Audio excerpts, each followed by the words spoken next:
অনেকের মনেই প্রশ্ন, বেদে তো কোনো মূর্তি পূজার কথা বলা নেই, তাহলে হিন্দু সনাতনীরা কেন মূর্তি পূজা করেন? সত্যি উপনিষদ এবং শ্রীমদ্ ভাগবত গীতাতেও কিন্তু বলা হয়েছে ঈশ্বর অব্যক্ত, অর্থাৎ নিরাকার।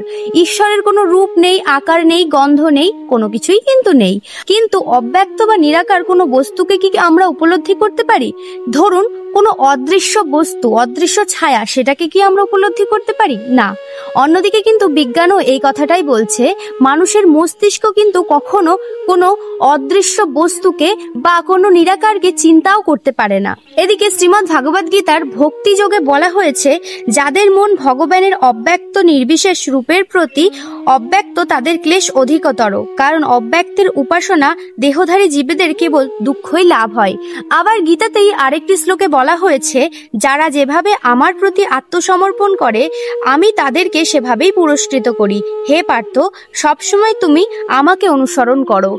অর্থাৎ একটা সূচের ছিদ্র, সেই সূচের ছিদ্রের মধ্যে থাকে 10 লক্ষ অণু, প্রত্যেকটা অণুর মধ্যে কিন্তু ভগবান বিরাজমান।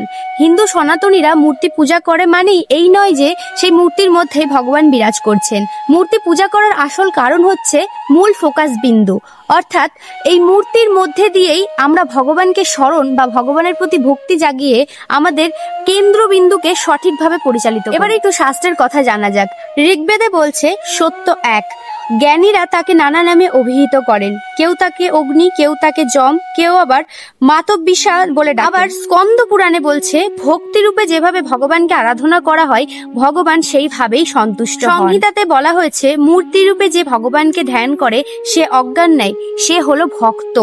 বিষ্ণু ধর্মসূত্রে বলা হয়েছে, যে মূর্তিতে ঈশ্বরকে অনুভব করে তার পূজা সর্বোচ্চ যোগ।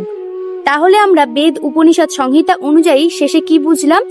অবশ্যই মূর্তি পূজা করা বেদের লিখিত ভাবে না থাকলেও মূর্তি পূজার মাধ্যমে কিন্তু আমরা ঈশ্বরকে স্মরণ করি, অর্থাৎ মূর্তি পূজা করা মানেই হলো আমাদের স্মরণ বা ধ্যানের কেন্দ্রবিন্দু। ভিডিওটা থেকে উপকৃত হলে অবশ্যই কিন্তু আমাকে কমেন্ট করে জানাবেন। হরে কৃষ্ণ, হরি বল।